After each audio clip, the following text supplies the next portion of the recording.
Okay, we'll get started. Good morning. Good morning. Welcome to Lateral Success, how to find, attract, and develop your next rock star partner. My name is Gutfreund, and I'll be moderating today's program. I'm a partner at Singer Nelson Charlmers, in charge of the law firm group services. We provide all insurance, personal insurance, business insurance, professional liability, and health insurance for law firms. Today's seminar is sponsored by my firm and the New York Peer-to-Peer Managing Partner Group. We started the peer-to-peer groups roughly 2 years ago on the belief that peer-to-peer managing partners can teach each other a thing or two about running their firms and help each other. And it's been quite successful to this time. Many of the attendees here today, feel free to ask them, are in one of our peer-to-peer groups. And I think they can attest and give you some feedback on what's been accomplished so far in these kind of groups. Today's agenda, in fact, was set by members of our peer-to-peer groups as lateral hires and growing their firms through lateral issues has been a huge critical aspect to their firm's development. Today we're hosted by LDI Color Toolbox in their space. Anthony is here representing LDI Color Toolbox. Good morning, everybody, and welcome you to our little conference center here. We're delighted to have you in the heart of Times Square. My name is Anthony Malachi. I am a partner here at LDI. And just to give a little brief infomercial, of the 250 people we have here in the organization, over 40 salespeople, 70 service people, the reason why I'm here, I focus strictly on the legal market. I leverage my 30 years of office equipment experience, really just to help firms run more effectively. So, basically, if you can answer yes to this question, maybe we should talk sometime in the near future. If you want to leverage your technology to be more cost effective and communicate better to your clients, then I'm the person to speak to. We basically do it in two simple ways: a no-cost assessment, where I'll come in, I leverage my accounting background to look at financials, leases, service agreements, your entire fleet. And then, if you get a chance to walk through our showroom, you'll see a lot of neat technology, widescreen technology, traditional copy, scan, and print. I look at the cost effectiveness there with cost recovery solutions, litigation solutions, time and billing, and presentation. So without further ado, I'll turn it back over to Uri in this informative panel. Thank you. Thank you, Anthony. This is a beautiful space, very comfortable. Thank you. So we have a really exciting and thought-provoking program today. We've divided our subject matter into 3 different sections. Generally speaking, the first section is on the pre-deal, the pre-lateral deal work. The second section is how does the actual deal look, how does it manifest itself, and how do you go forward with it. And lastly, but the most importantly, is how do you make the deal work profitably? What are the kinds of things that you need to do after you bring on your well-sought-after lateral to make it work financially and build your firm rather than just throwing more stuff into your firm. So on the first panel, we have Arthur Levin. Arthur is the founder and president of AGL Associates, a firm specializing in law firm practice improvement, individual lawyer business development, and leadership development. He has over 40 years of law firm experience working both in law firms and as a law firm consultant. Jerry Cohen. Jerry is a founding member and managing partner of Cohen Tauber Spievack Wagner, a full-service law firm with 23 lawyers. Jerry has been engaged in business and commercial law for over 25 years and handles corporate, financial, liquidation, commercial, and intellectual property transactions. His practice focuses on the representation of technology, life sciences, furniture, and growth-oriented companies, as well as financial institutions. You'll notice in your written program in the folder, there was participating in today's panels was going to be Jerry Kowalski. Due to a medical emergency, he could not attend today, but his bio and information is in your packet, and in case you're wondering, that's why he's not on the panel this morning.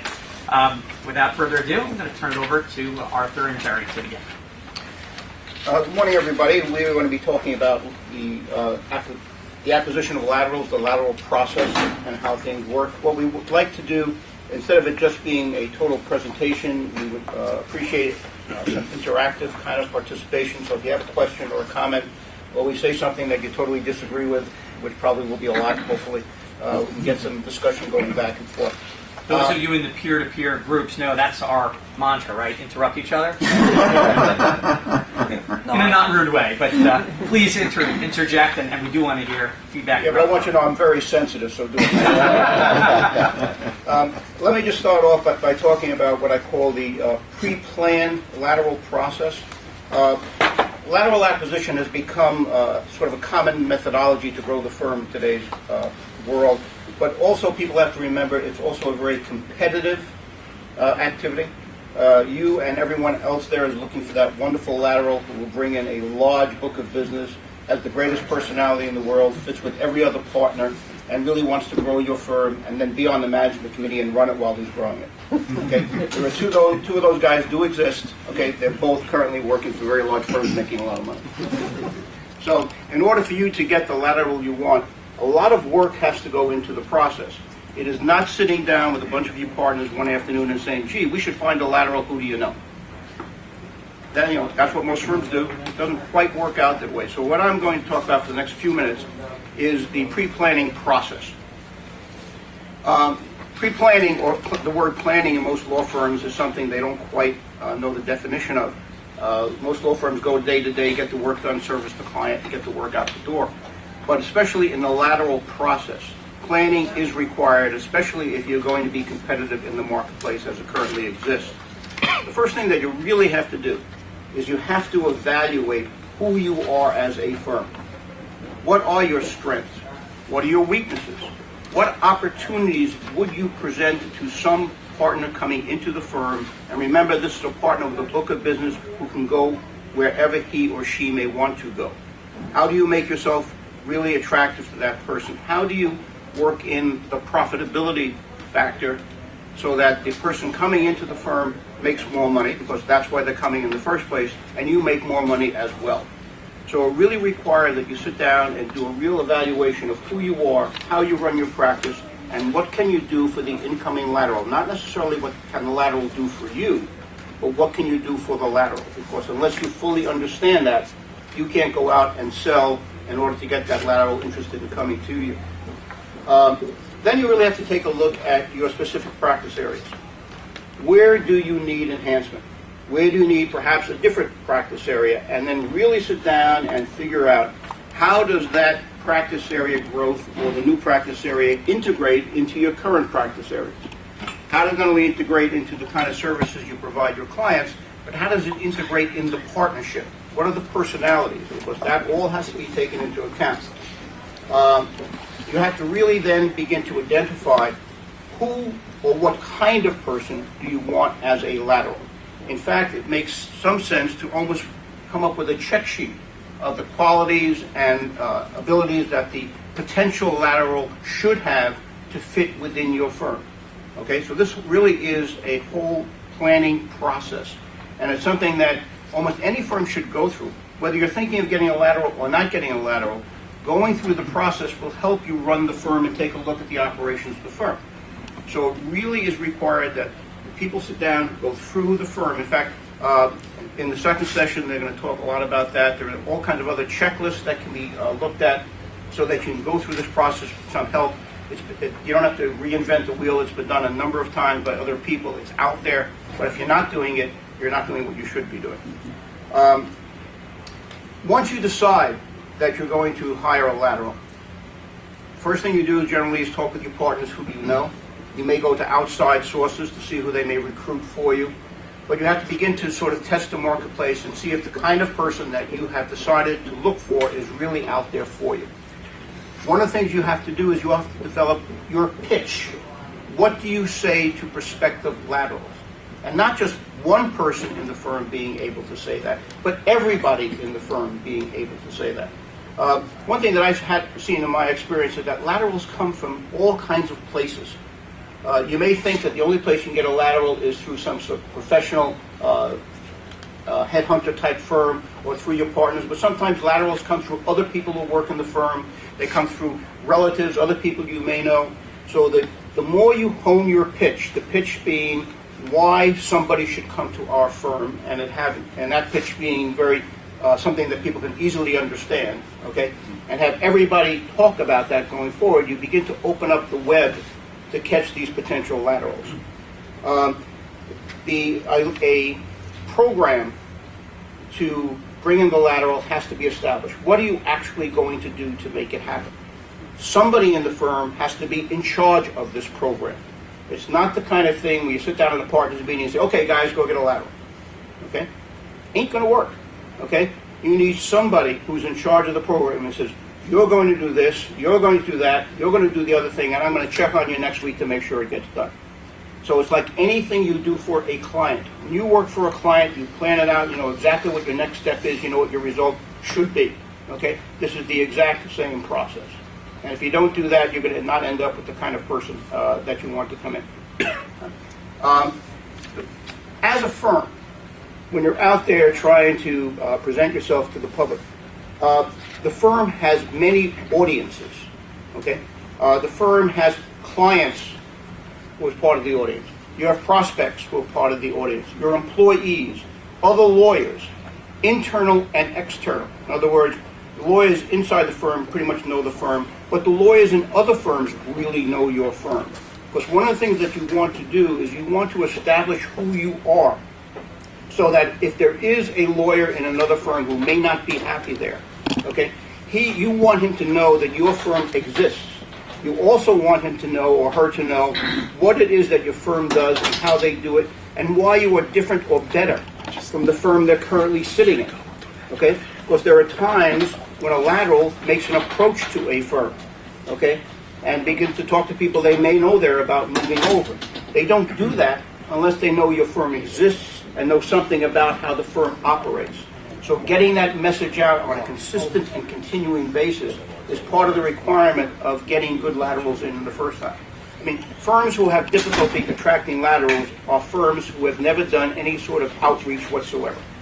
So if you're really thinking about going and getting a lateral, you must do all this pre-work in order to make it happen. Your message that you send out has to be objective, it has to be supported by facts, it has to be clear, it has to be concise. And you must convey that message consistently. It's not something you do just for a week because now that's the hot button in the firm. If you really think that laterals are going to help your firm in the long run, it becomes something that almost every lawyer has to do whenever there is an opportunity to talk about the firm and talk about the quality of the firm and the growth of the firm and the opportunities that the firm presents for the lawyers. And the more you do that, the more people you're going to attract, the more opportunities you're going to have. Can I talk 1 second on Please. And as you mentioned, it has to be like internal alignment with what the message is. Because I find when laterals come to interview, they'll compare notes. They'll speak to one partner, then the other partner. They pick up on dissonance, and they're like, okay, I believe this guy more than that guy, and there needs to be alignment.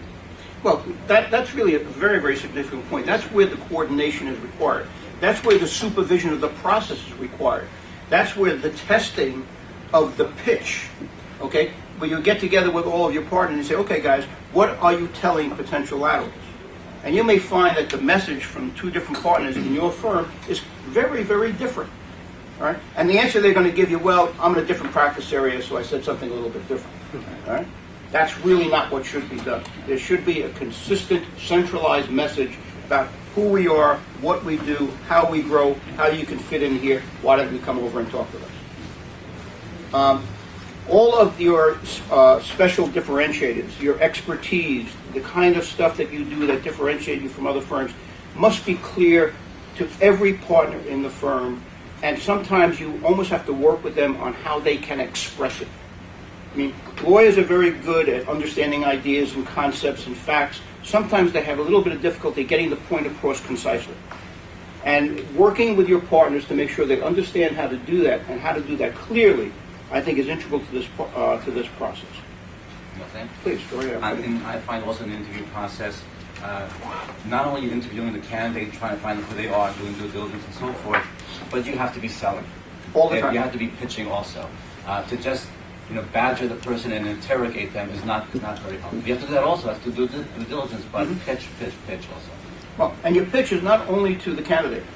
Your pitch is to your clients. You have to tell your clients what you are doing in a firm. It's really very good if the firm has a particular accomplishment to get a note out to your clients.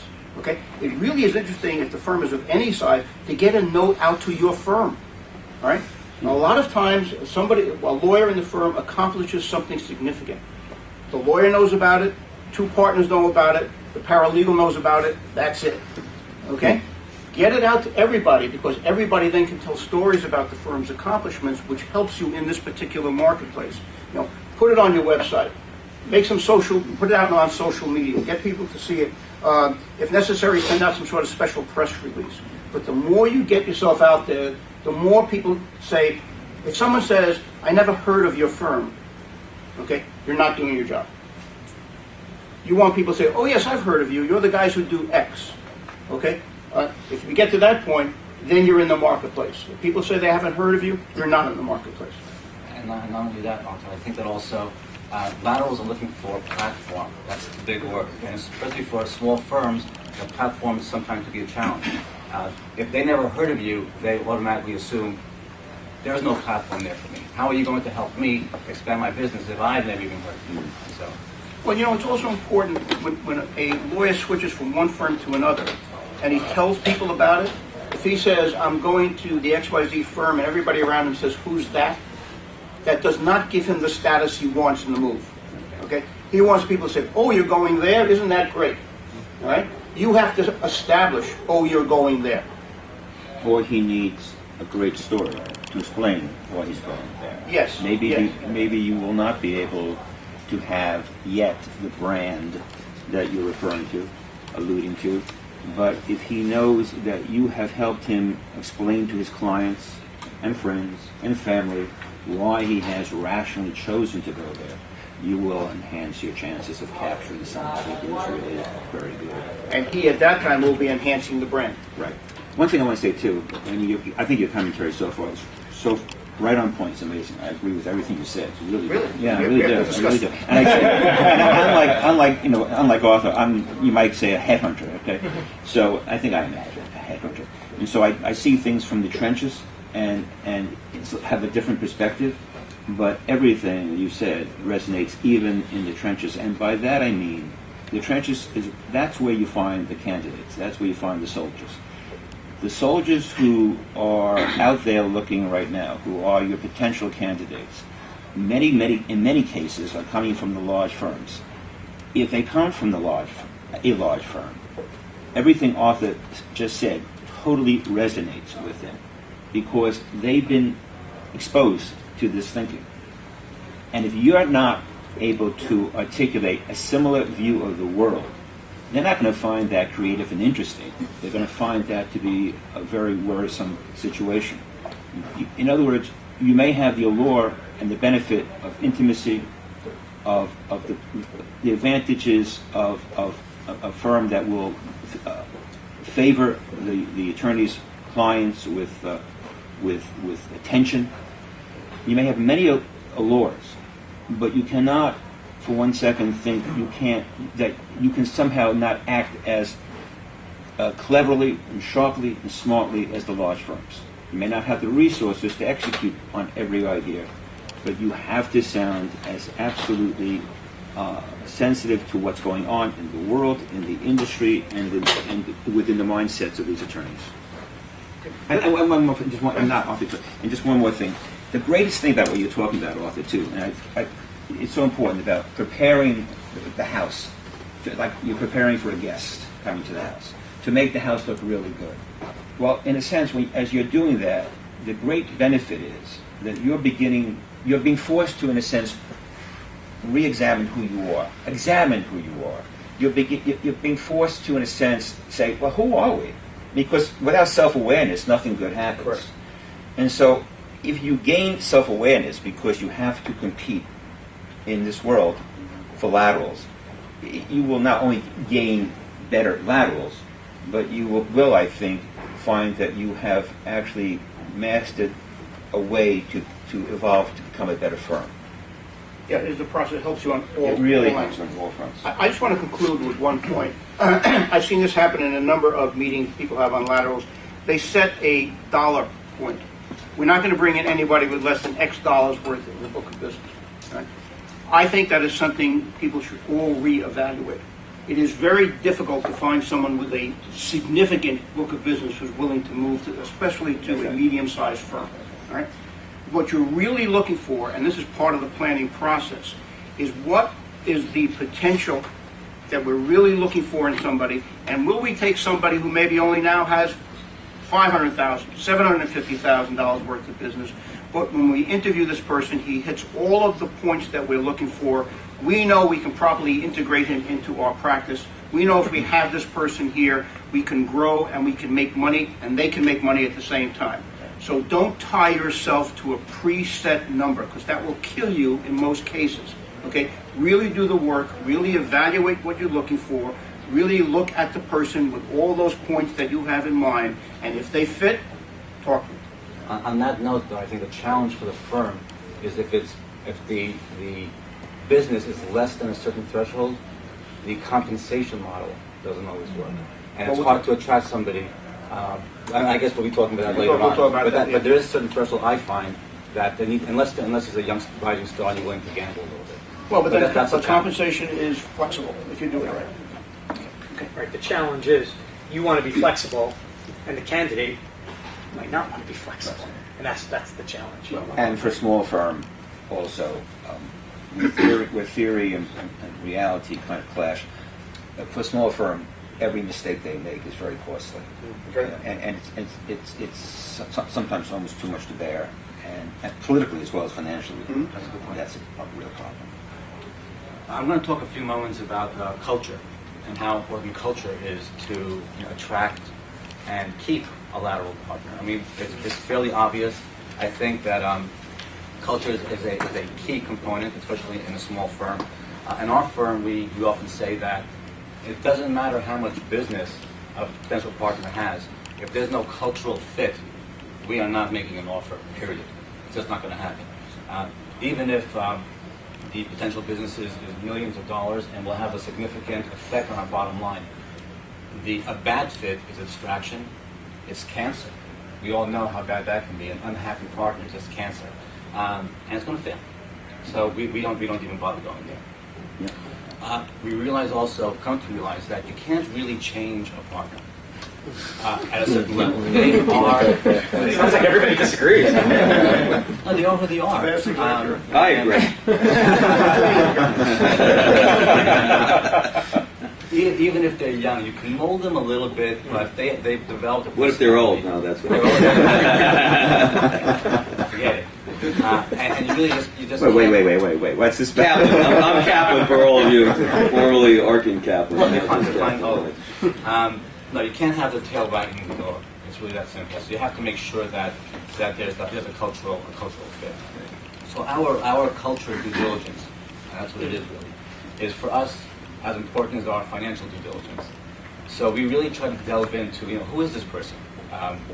What's he all about? How does he play with his partners, with his old partners? How does he treat his support staff? That's very important to us. With respect or not respect, it says a lot about the person. And we don't just want to hear words. We try to actually assess concrete examples. So here's an example. You were on a team with whomever. How did that work out?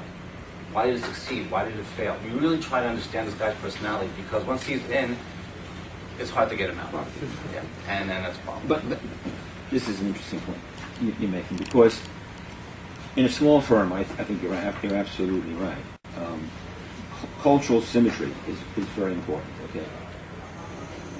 Problem with that, the downside to that, is that you keep replicating yourself, and if you are not where you want to be, you're kind of nailing your feet to the ground. And so, I mean, there's no easy answer here, but you somehow want to find the gal or the guy who can take you to a somewhat different place if that gives you a certain creativity or a certain energy. But how do you reach out for that difference of personality who can get you to a better place without suffering the consequences of cultural disruption? I think that what Arthur mentioned before, you need to know who you are. If you are happy with who you are, you've made a strategic decision that this is what you are, this is where you want to be. I'm not sure if you want necessarily a sea change.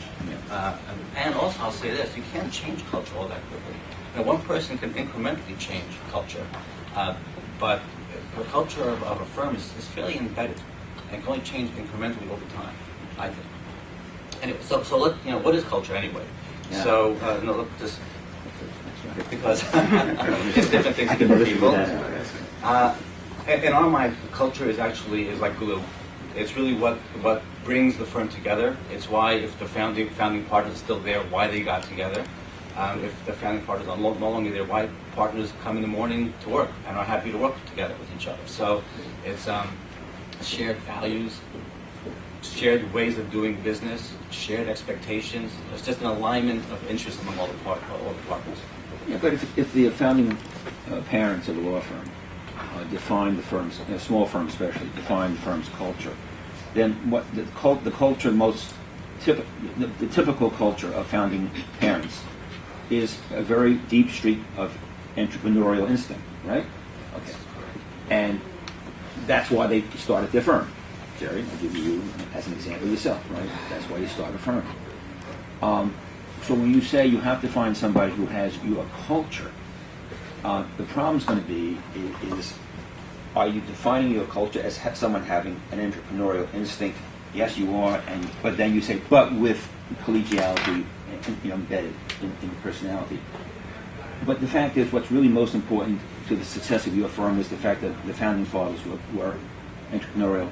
The problems, the dilemmas I bet you most people sitting around here are concerned about is when they look below the founding father generation, they don't see themselves being duplicated, replicated. They see people who just don't have the ability to go out and change the world like they did. And so if you want to find people who are entrepreneurial like yourselves, then you have to deal with personalities that are sometimes not going to be as easily fitted into a theoretically collegial atmosphere as you might like. In other words, you yourselves have maybe some of the same, bring to your firm's culture some real, if you were brought in today, some challenging issues. I would say that it's important that you don't clone yourself. Yeah. But a person, I think, always has to fit. But But a small firm. I'm a firm of like How do you 20 figure something that out? attorneys. All right, you're not a jerk. And everybody, I was just thinking of the same word. Okay, put that one down. And are you a firm that everyone cares about the short dollar, or are they counting pennies or they're not? And after those two things, what else? What's the cultural bar? I mean, maybe you need the list, but the list's not that long. Because after that, viva la difference. You think differently, and you go out and get this type of business, or you have this type of personality, and this other person's that way. But if you get along, and you get along with people in general, and you're not the firm like you are not, let's say, about every nickel, and you want to just do well together, and you're not going to fight over 5 cents. I think Then you're right. after that, what else is I think it's very often when I hear, because I hear this all the time. I go on these firm visits. That's what we do for a living, right? And we figure out what our clients need, and we ask our clients to describe your firm, tell us about yourselves, and you always hear this, how culture is very important to them. They want to protect the culture, and you realize firms that are vastly different when an outsider looks at them are saying the same thing, using the same terminology, culture. So you begin to say, wait a second, this is a very flexible concept. I think, and Bill and I were having that discussion at dinner last night, what I have detected, because in many firms, is a happy firm. That's what you really want. You want a happy firm where everybody's working together, you have a great culture. And those firms where the firm is reasonably happy, the partnership is reasonably happy and reasonably cooperative, are firms where, basically everyone's busy.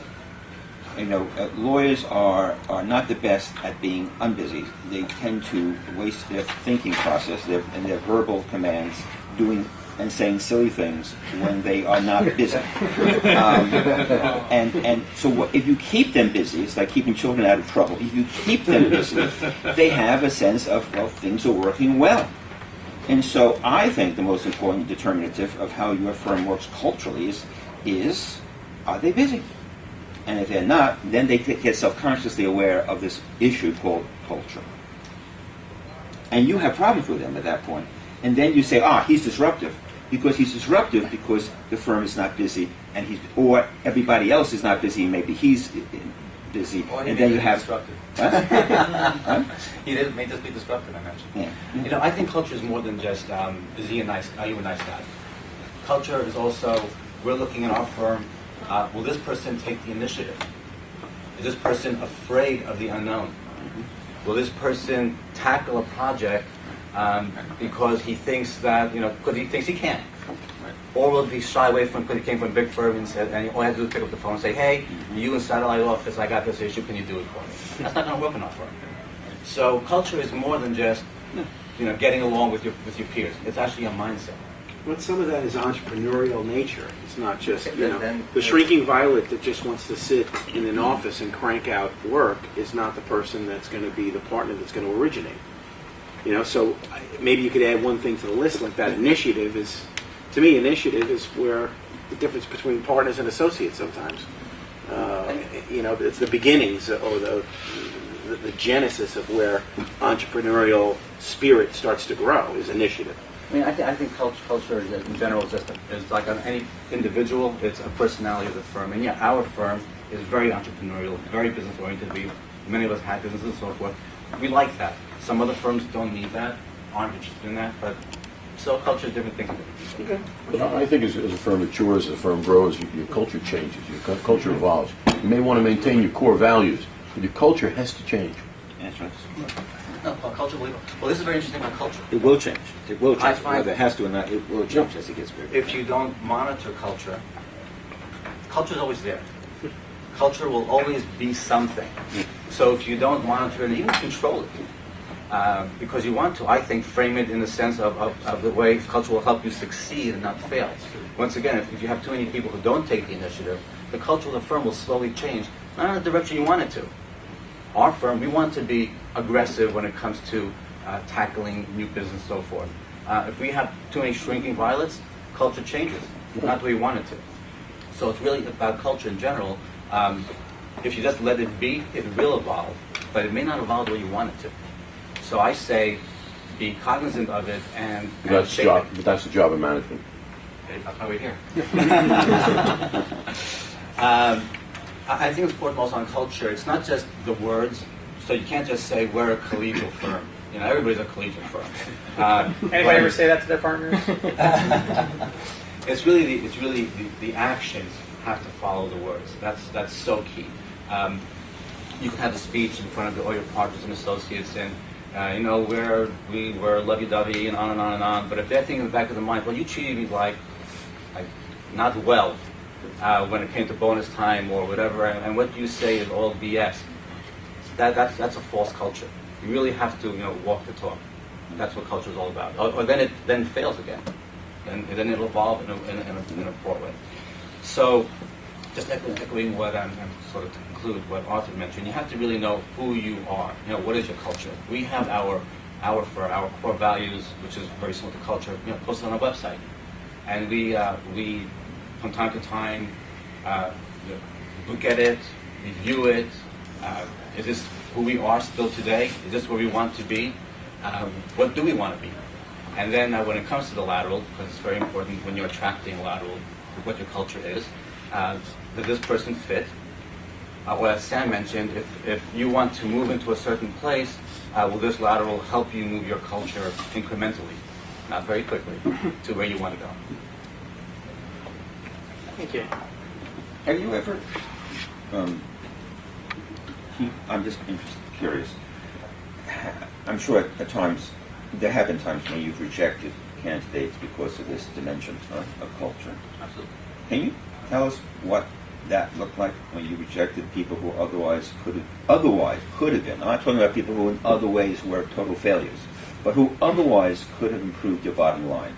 Can you talk about those folks who were rejected on this dimension? On almost the reverse side of that, I will say that we actually brought on board a gentleman many, many years ago who did bring a significant amount of business and a tremendous amount of contacts to places we could never reach, but was a poor culture fit because it did not work with a different generation, first of all, different mindset. His platform and contacts were not similar to us, and it was a total disaster.